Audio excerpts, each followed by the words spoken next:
Why? Yep, or Yep, otherwise I always known as know him as Sailor. Everyone calls him Sailor. calls him Sailor. It's fine. If we get in trouble, I'll take it. But DKP always pushing this deck to the next level, so I'm not surprised to see it benched here in this matchup. Yeah, a turn one, develop your brain from Kurt. Not really the preference. You would love to see a Pauper to go on turn one, but it is better than nothing for a turn one drop to help you dig. And from DKP, we're going to see that Magic Broom turn one, pretty standard. And here he is showing off his hand to it. You don't even need to do that, mate. We've got hand cams, but we sure appreciate you doing it nonetheless. A couple of Yensids there. We'd like to see another Broom to pair with it. There's a really fun combo where you can drop Yensids a couple turns in a row and then quest for 8 and a giant quest later on. Potentially get some card drop. You start bouncing that Yensid around with cards like Fox or Snake.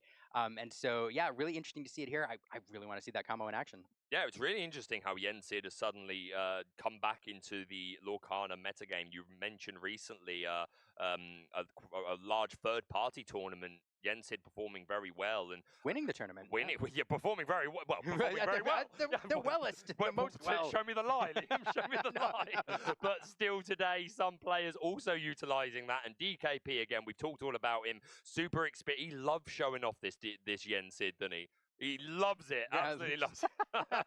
Yep, just so you know, there it is. Just so you know, I do have this. And there's a Genie off the top. Another very powerful card in the meta game. Certainly did a lot of work in Super Sealed today. And here it is in Triple Deck Constructed, also doing the business. Yeah, so it's worth noting, I do see that other Broom in hand there, that Aerial Cleaner there that you want to pair with that Yensid. So we're going to see that combo in action here most likely. There comes that Yensid on turn 2. And back over to Kurt. Important note, Kurt did hit his ramp there on turn 2. It's critical in the game plan of this deck. So Tipo coming down there, getting a body on the board, and also another ink in the Inkwell. Yep, you definitely want to see that turn 2 ramp. You would prefer it to be Sail the Azure at Sea. Sometimes, again, sometimes the Tipo can be a necessary body to put down if you need to answer aggro, but the one strength not really doing a lot in this particular match. So I think I would have preferred a Sail for the extra card, but Tipo's better than nothing. And down comes the Keeper of Ancient Stories, Grandma Tala. We're going to look at the top 2 cards of the deck. One can go into our hand and one goes to the bottom, and it seems like Hideaway is going to be hidden away at the bottom of the deck. Send it down there. Not a lot of use in this matchup, most likely.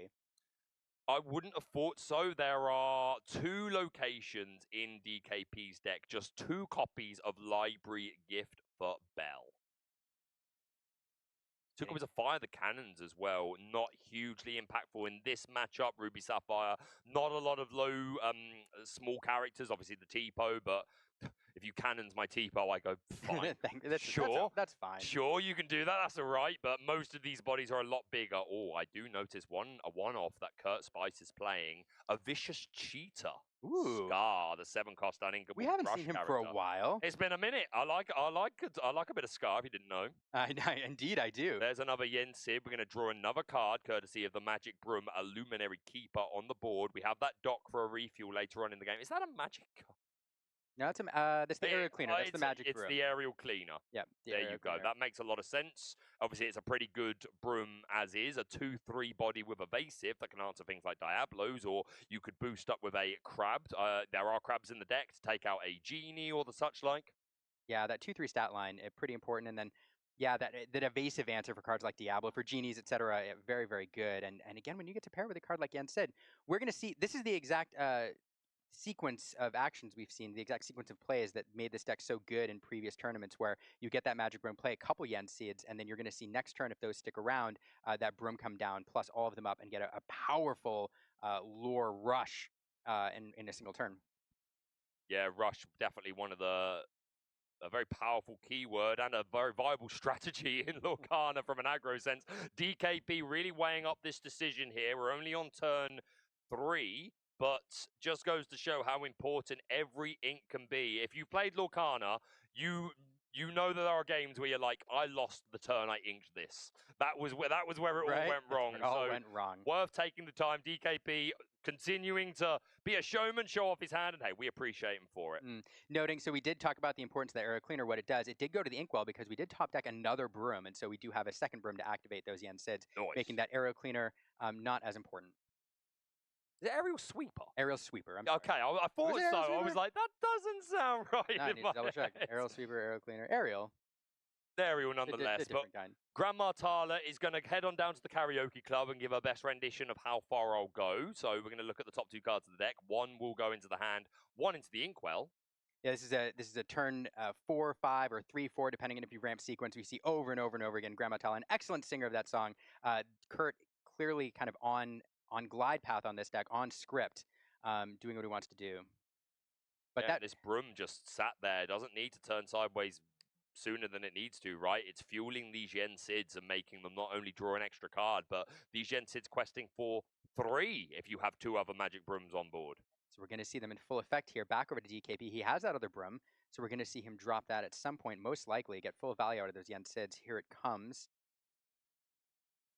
And yeah, we talked about DKP being a Ruby Sapphire enthusiast, has pretty much played that for his entire competitive career in Lorcana, as far as I'm aware anyway. But you've got to know that ever since he found out about the bench phase of this format, he's going to have been putting in the time with these other decks to make sure he's just as good with them. But I think it's also important to say, Liam, even if you're only known for one deck, you still need to understand how all of them work, right? Because you need to know how you beat them, what your win conditions are and your lose conditions are. So even if someone is like known for playing one thing, it doesn't mean that that's all they can play. So I'm very interested to see DKP pilot some other things this weekend. Both players on a 3-1 record. So whoever wins this match will be on the bubble, looking for that final win to secure day 2. Yeah, and here we see those Yen Sids getting full value there. 1, 2, 3, 4, 5, 6 off Yen Sid alone, plus an extra couple from those other characters. So that's the 8 lore swing that we've been expecting here for the last few turns. That's what this deck is built to do with this Yen Sid combo, and we're getting to see it here in full effect. 3 Ink Exerted here. We've got a couple cards we can play. In thinking about it, we do have Strength of Raging Fire, which I erroneously sang earlier. I don't know if I'll give it a go again. I hope you. I wish you would. I was excited to hear it.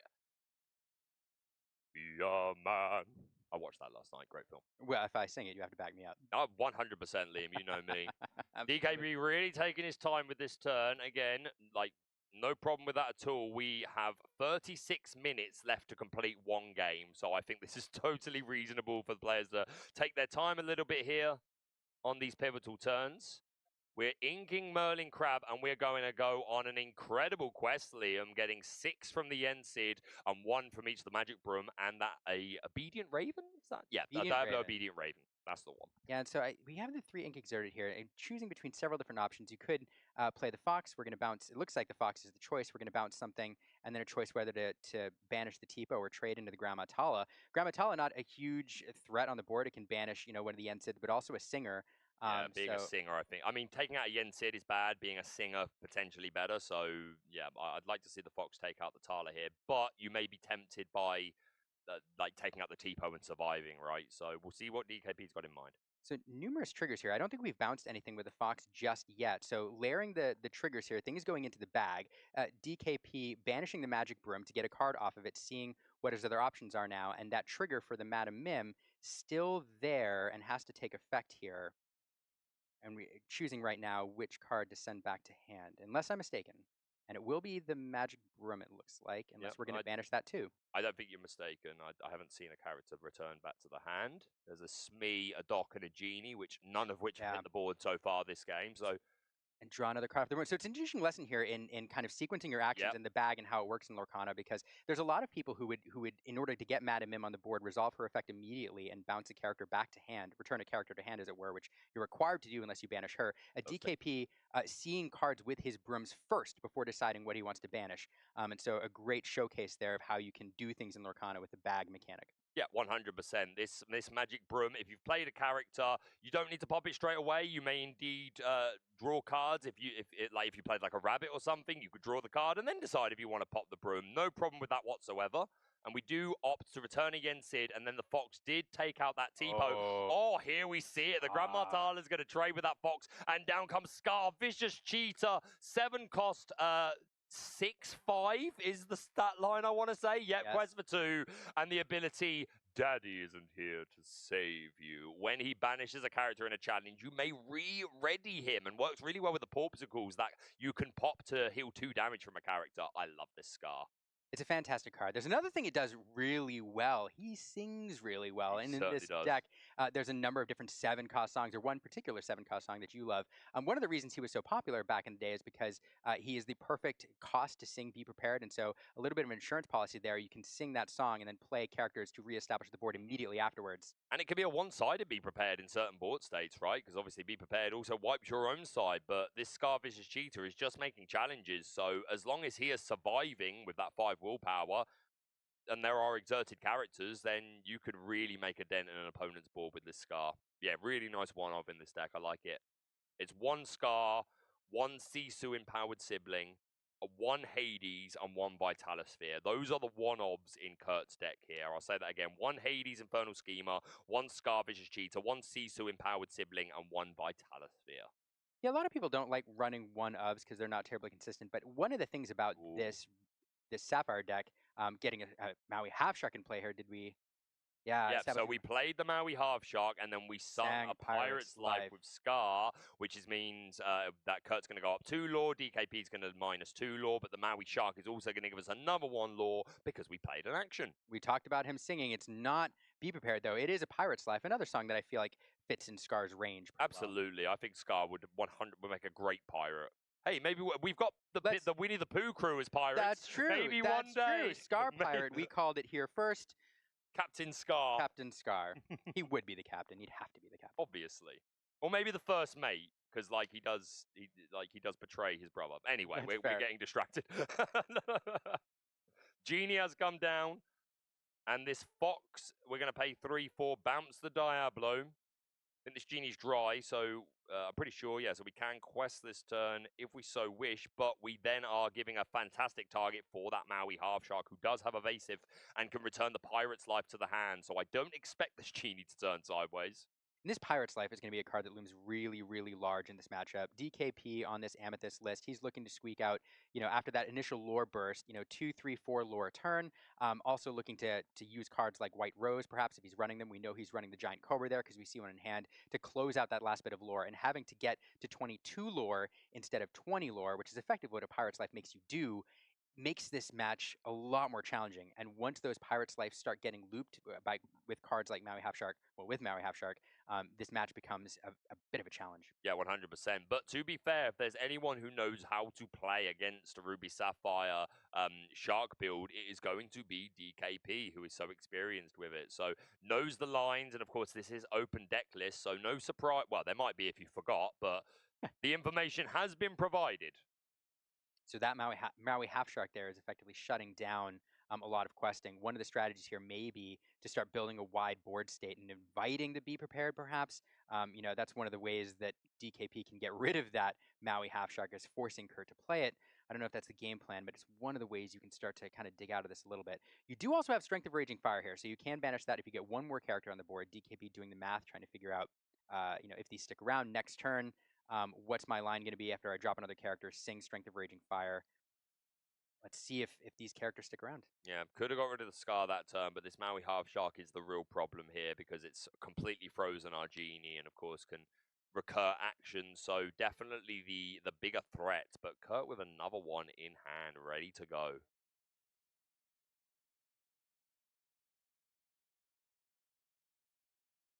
No Porpsicles at current either, which can be super good for healing back up this Scar. Only 1 damage on it at the moment, so seems safe. Oh, there is one. I was looking at the wrong side of the board. Yeah, so we probably want to wait until we put a bit more damage on that Scar before we can do that. Maui Half Shark going is this going on a quest? I wondered if we were singing something, but no. 3 lore, courtesy of a couple of quests. We're going to pop that Porpsicle to heal up the Scar. Even 1 damage can be enough, and down comes the second Shark. I think we're setting up to try and get the home run here, Liam. That's true. Kurt knows, what DKP's running, knows Strength of Raging Fire is in here, perhaps thinking that is going to be the play this turn, getting that Shark off the board, getting an Insurance Shark. Insurance Shark. I like that. Crab coming down. He did point at the Genie. So this will allow him to clean up both Sharks now. What a fantastic sequence this is going to be. That Genie now has Challenger 3, able to challenge into that into the exerted Shark. The word exerted escaped me for a moment. Interesting. Okay. Interesting. I was expecting us to sing. We can still play a character. Yeah, we still play a character. We can still make that. Yeah, we can make that play. Different order. We're going to go with the Giant Cobra.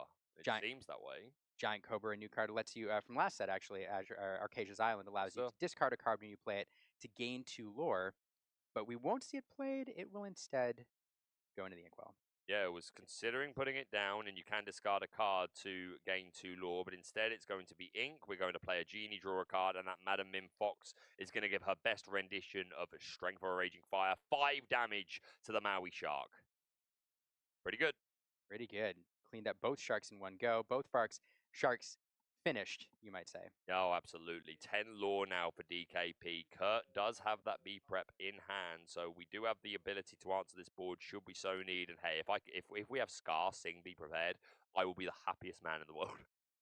You may just get your wish. Now, Scar could clean up a couple things on his own, but we won't. Here, What happened? Did he go on a quest first, or did he sing? I mean, the inks. Either way, be prepared. Oh my goodness. Oh my goodness. He did. It's Scar singing Be Prepared. Have you ever seen that before? Once. Oh my I goodness. have seen it. So love that. Scar being able to exert to sing it. Very cool. Now, DKP, though, with several other cards in hand, he does have that dock to refill once he rebuilds his board a bit. But that goat coming down, gaining a lore upon entering play. Snake bouncing it back to hand. That's a tale as old as Rise of the Floodborn, all the way back in set 2. So 2 lore off the goat entering and leaving. Now we're left with a snake in play. And we also have the dock in hand. So goat, dock, and another card available next turn. And back over to Kurt. Yeah, this is pretty good for DKP with that goat in hand, and Kurt only with a couple of resources left. Grandma Tyler's going to certainly help. We're going to look at the top 2 cards of the deck. We can put one at the bottom of the deck, one into our hand. One of them was Maui. I'm not certain what we took there, though. Inking Hideaway, and down comes the McDuck Manor. This is a nice way to try and close out a game, although has to beware of foxes, crabs, all that sort of stuff, but manors are big. Manors are big. This effectively puts a clock on the game. Manor will get you 2 lore every turn when it goes back over to Kurt. That makes this a 6-turn clock. DKP now here racing, though. And although I will say one of the things about Goat, it's great for gaining lore. It's also a fairly decent-sized body used to take down locations. So Din will have options here next turn, especially with that crab in hand. Yeah, I can't see this McDuck Manor getting more than 2 lore at the moment. Although if we see... Oh, maybe we see another B prep here then. Maybe. I wouldn't be hugely surprised if we see another B prep. I think you might have to, because otherwise DKP goes to 17, and then if you bounce the goat and play it again, you go to 19. Kurt's a better player than me, but I'd be tempted to B prep. But we do have Hades. Maybe that's enough to get rid of the goat, and then you don't need to B prep. Yep, we are going to see that. Hades going to put the goat into the Inkwell. Grandma Tyler going to trade into the snake. So now our McDuck Manor is a lot safer. We do have the fox. We also have the dock. Unfortunately, you can't. If you want the full value from the dock, you got to discard the rest of your hand. So the crab will go into the manor. We will bounce the fox, or the crab with the fox. This is another sequence very popular. The crab, upon leaving play, will give challenger to Madam Mim Fox. Madam Mim Fox, then a 7 strength challenger will banish that McDuck Manor. A fantastic sequence. Yeah, really, really nice and efficient. And we're able to ink the strength and play down the dock for a refresh. Really nice. We're already at 15 lore and threatening to go to 18 next turn. This Hades will be out of answers. Was that and a Be Prepared off the top of the deck. So here we go. Do we pull the trigger on this here? Like, it's got to be tempting, because if DKP gets to 17, then it's only a couple of goat bounces away. But it's so tough. I mean, you do have the removal for the fox. I think we're seeing it. It looks like we're singing it. Hades. Now we're getting the full course of Disney villains here. Baker. The full course of them. Liam, I wish you to join me in 3, 2, 1. Be prepared. Oh, mate, I am honored to have been a part of that. That was delightful. So glad I got you to sing. Life goal complete. But the response was indeed a Merlin Goat and a Diablo. We immediately got to 16 lore, courtesy of the Here I Come ability, which is what's on the goat. It's a fun little name. Don't know if I've ever heard anyone say, I activate Here I Come. But not a lot of help here. There's a couple cards which allow you to draw some extra cards.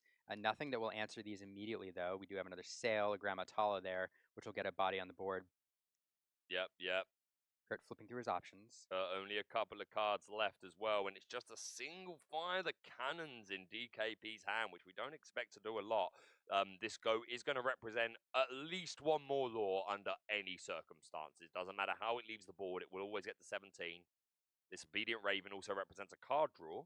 That's true. I do have to mention one fun play. That cannons doesn't seem super useful here. However, one of the ways that the winner of that third-party tournament with this deck won is by double cannonsing his own Own goat goat, to yeah. remove it from play. Oh, So. mate, there is nothing like B-prepping your own goat for game. I did that against Kendall Burdett. Shout out to Kendall, another fantastic player in the Lorcana community.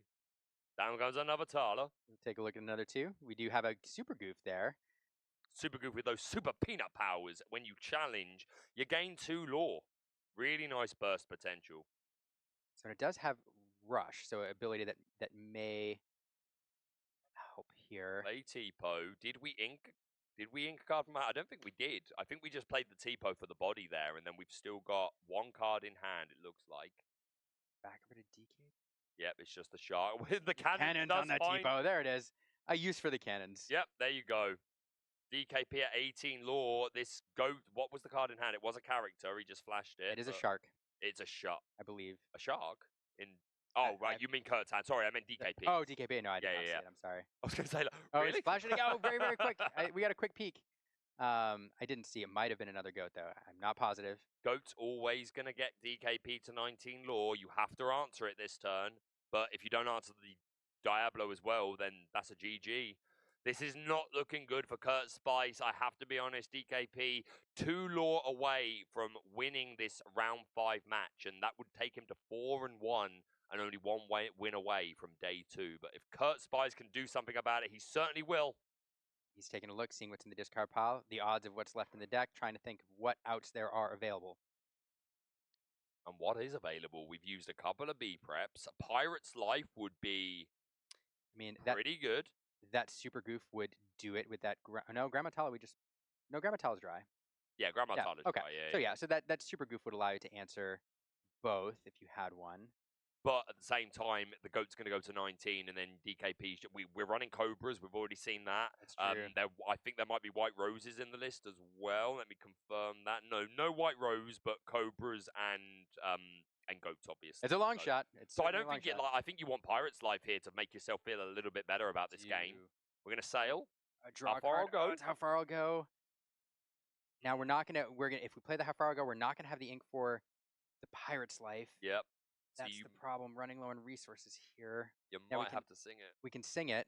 But then if you don't hit anything, then you do just lose. A Pirate's Life would take it to 16, though. Yeah, if we can find Pirate's Life, great. On the Maui Shark. So banish that. And so again, playing to the outs here. I mean, when you look at this, usually Goat represents game on board. If you're at 18, now he's going to quest to 19. If that Goat's removed or it's quest, then it's game. But Pirate's Life would allow you another turn. That Goat's going to banish itself, going to challenge into that Grammatala trade there. Now we have to answer the library, though. And there's the Cobra. And there's the Cobra. We talked about it. Oh, there's so many cards which get you instant lore here.